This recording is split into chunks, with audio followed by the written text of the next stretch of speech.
Democrats dragged DHS Secretary Kristi Noem to Capitol Hill for a grilling. A hearing today. Now, it was clear they wanted to ambush her and put her on the spot, but unfortunately for them, it was the Democrats who were left looking like fools. Now, we should have known today was going to be a train wreck when, not even a minute into her testimony, Kristi Noem was interrupted by Code Pink protesters dressed up in costumes. Does each and every day to make America safe again. I'm very privileged and honored today to have my family with me. I'd like to introduce them to you. Disruptions of congressional business is a violation of law, is a criminal offense under federal law. Audience members are advised to take their seats and maintain order. The chairman may now ask Capitol Police to remove and arrest the persons creating the disturbance.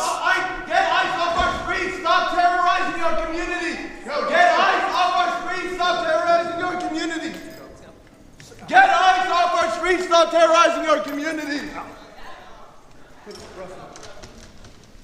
Yes, obviously, those were both protesters, but to be clear, the first one was not a Catholic cardinal protesting. He was just a Code Pink protester dressed up as one. What's ironic about that is, isn't it the Democrats who say there should be no God in schools? Isn't it the Democrats who say no God in the government, right? Separation of church and state. The Democrats have kept pushing that for years and years. So to me, it's just really ironic and hypocritical that they're attempting to use religion. They're attempting to use, a figure of religious authority, supposedly, to shame Kristi Noem, to shame the administration. It just shows you how low they're willing to go there. But what went even lower was actually how Representative Bennie Thompson handled the situation. So he was going back and forth with Kristi Noem, and they started talking about the shooting of the National Guardsman in D.C. Obviously, that was a terrible attack. Some would call it a terrorist attack. But according to Bennie Thompson, it was just an accident.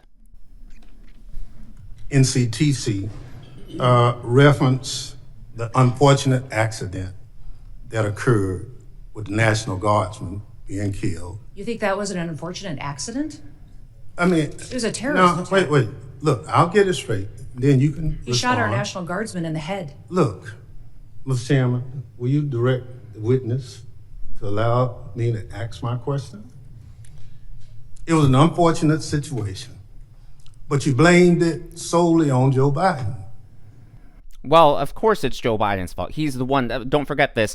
Afghan came in under Joe Biden's administration. In fact, this person came in because of the disastrous Afghanistan withdrawal. And throughout that process, he allowed a lot of people who weren't properly vetted. And then, the Democrats started claiming online, the Trump administration re-vetted him. So they also bear some responsibility. But even factcheck.org says that isn't true. It's just an online myth. So this definitely can be blamed on Joe Biden and his lax border policies. Now, for Bennie Thompson to even say that it was just an unfortunate accident is just ridiculous on the surface, right? An accident is something like a car accident. An accident is something unintentional. What happened? This guy accidentally brought a gun. This guy accidentally pulled the trigger that killed.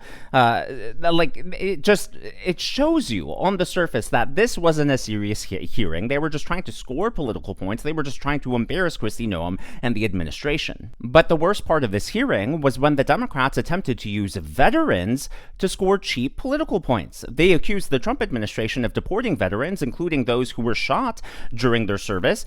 But there is just one problem with this story. Madam Secretary, how many United States military veterans have you deported? Sir, we have not deported U.S. citizens or military veterans. I don't believe you served in the military. I haven't either, but I think you and I can agree that as Americans, we owe everything to those who have served our country in uniform, particularly those who have served in combat. Do you agree with that?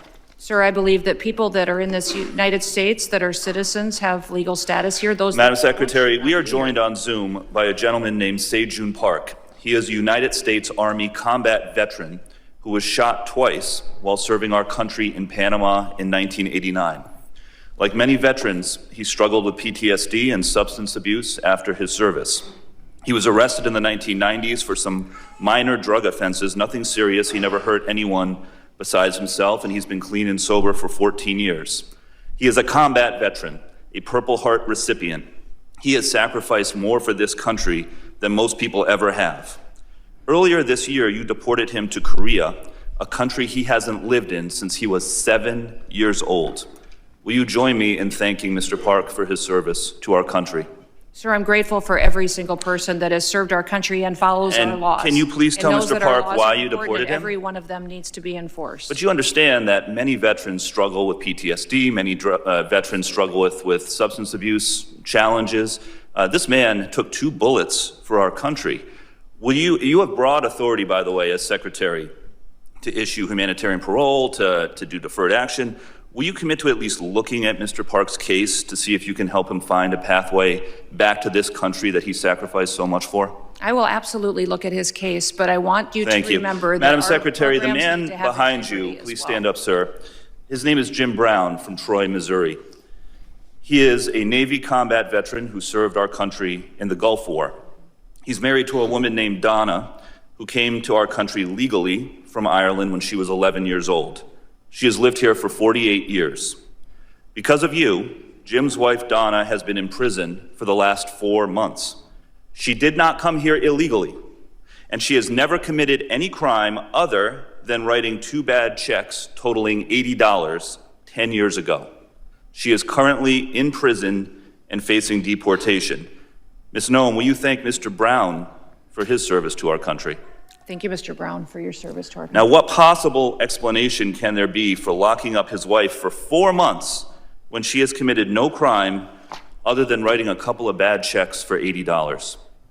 Sir, it is not my prerogative, my latitude, or my job to pick and choose which laws in this country get enforced. You have and broad which ones discretion don't. as the Secretary. We need to follow You can issue the law parole, you and can do all enforce kinds of the things, laws. but you're choosing not to. Will you commit, again, to just reviewing Donna's case and reuniting this combat veteran with his beloved wife, who also loves this country? I will review. Now, it's really clear that they're attempting to put her on the spot, which is really rich when you consider the fact that there are tens, if not hundreds of thousands of these cases. You can't expect one person to, just ask her about this off the cuff and expect her to know, just as if the brain is a computer and she can go through this filing system and pull out, oh, here's this case and I can speak to it without having done any prep work. That is just an unreal expectation. But the fact that he brought up multiple examples here really proves that this was a setup from the get-go, and they're trying to use veterans as political pawns to score these cheap political points.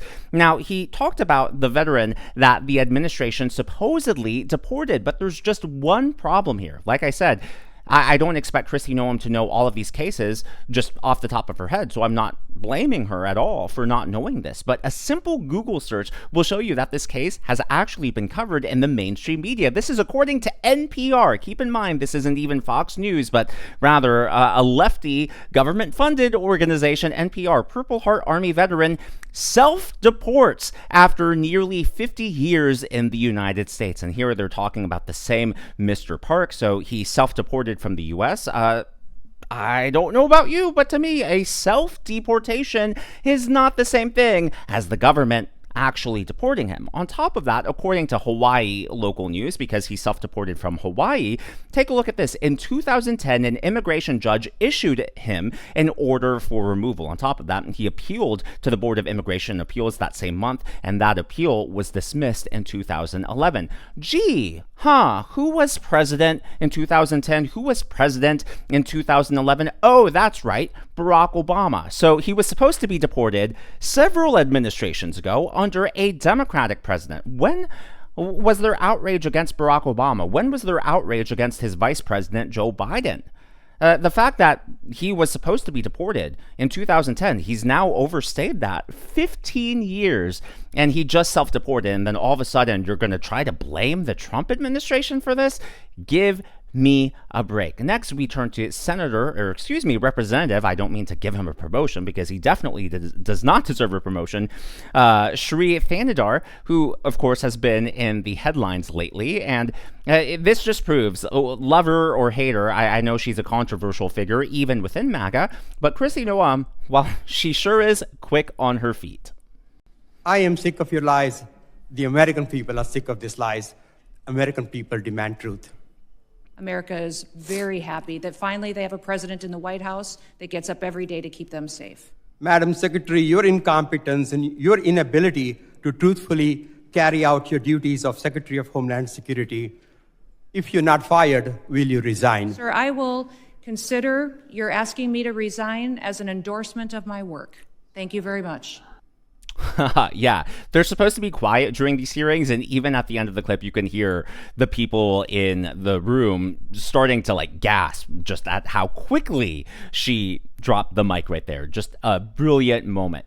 Now, my favorite part was when she actually called out all the House representatives, because like I said, it was very clear that they were out to embarrass her. They were out to just grill her for no reason, grill her for obeying the law. And she actually called them out to their faces. Hey, you guys actually have the power here. Why are you angry at me? But before I get into that, I would like to acknowledge the members of today's Governor's Club. That is Mal Bogdan. These are people, or this is a person who has given a tip. Super thanks to the channel. Thank you so much. I am glad that you enjoy. Well, obviously, we have 3 co-equal branches of government, and unfortunately, it's clear that Congress has been neutered. They're behaving like eunuchs. They need to take their power back, and that's what Kristi Noem reminded them of. They can't blame all of this on President Trump, because what does the president do? Well, the executive branch enforces the law, and who writes the law? Congress writes the law. It's not that difficult. This is something you should learn in Civics 101, and she reminded them of this simple fact. Real. These ICE agents and CBP officers that are out on our streets doing God's work live in these communities. They live there.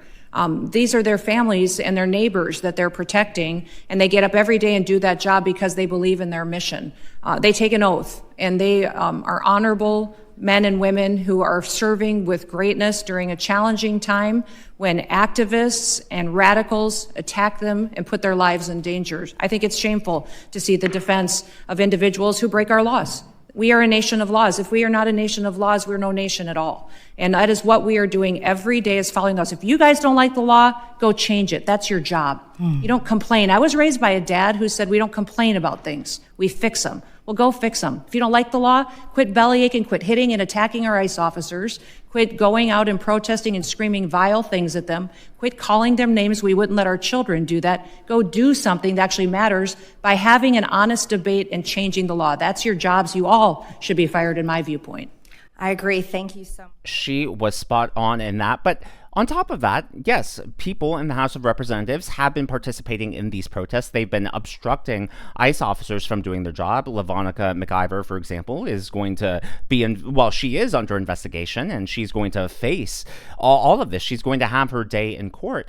But what's really alarming is the fact that protesters are now showing up before the ICE raids even begin. It used to be in the past, right? We know that there are apps that do ICE tracking, but by definition, tracking someone means you're always going to be behind them, right? You track their movements, then you try to figure out where they're going next, and you're always one step behind. But just recently this week, there was an ICE raid, and when ICE agents showed up, there was no one there except for the protesters. The people they were actually targeting had been moved. And so what does this tell us? This tells us that there is definitely a mole either in the agency or a mole somewhere in the federal government who is quite literally putting ICE agents in danger. You will be held accountable for your actions! You will be held accountable for your actions! So yeah, as you can see, these were the ICE agents showing up, and the protesters were there. They somehow knew that this house was going to be raided, and so when they realized that they weren't going to be able to fulfill the assignment, they started walking away. And look, if this were really a fascist regime, don't you think that they would be cracking down on the protesters? Don't you think they would be pepper spraying them and arresting them and putting them into unmarked vans? No, that's not doing. Instead, they start walking away, and they just don't engage, because clearly it's already a volatile situation. Last but not least, my favorite part of today's hearing was when Kristi Noem called out New York City. So again, Democrats are trying to put her on the spot. They're trying to shame her. But what is New York City doing? Well, they're releasing criminals into the streets. They're inviting illegal immigrants to go there, basically making it a sanctuary city. And so Kristi Noem called them out on this. And, well, what response is there unless they're going to lie? Assessment that the United States has been operating in a heightened threat environment for several years now. Yes. Yes or no? Would you say New York City is susceptible to these kinds of security threats? Yes, and that's why they should spend. So with New York City $440 being the million number they one had in terrorist reserves target in the that nation, the federal government gave them with to New use York to City secure being their the number city, one, I which reclaim they my did time, not with New York spend. City being the They number did not one spend the security hundreds of threat in millions this of dollars nation, they had it's to secure unconscionable their city that you and would cut release criminals on the street each and every day. $134 million in urban area security initiative funding for the city of New York. What compelled you to knowingly make our cities less safe with these funding cuts? What compels you, your mayor, and your governor to release thousands of criminals on the streets rather than to turn them over to ICE? You'd rather release Secretary Noem, a murderer out on your street, you cut $134 million and honor our detainers. in You funds should honor our detainers to support the against violent security criminals of to get New them York out of City. And the Support the security. How are you guys even securing yourselves if what Kristi Noem says is true? Which it is. They're letting the criminals back into the streets. We all know that that's why they're flocking there.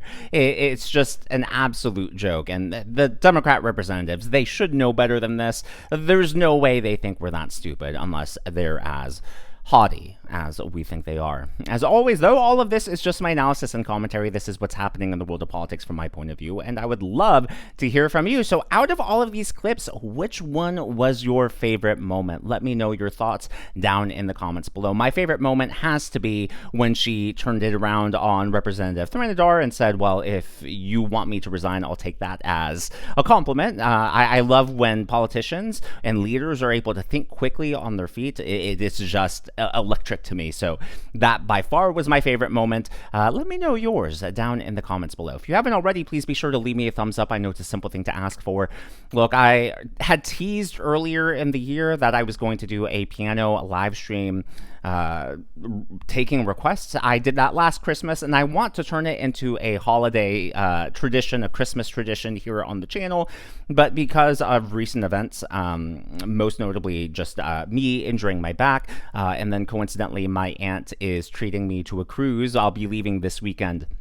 The timing just didn't work out for that this year, but for future years, just as a promise to y'all, I do intend on making this a tradition, and I have various plans in my back pocket to involve you guys in more ways than one, whether it's a virtual choir or turning it into like allowing people who I know a lot of you are also musicians, maybe submitting tapes, and then we turn this into, you know, sort of a showcase of everyone here on the channel. Just a lot of ideas, and I'm sorry it won't be able to happen this year due to timing, but just maybe something to look forward to next year.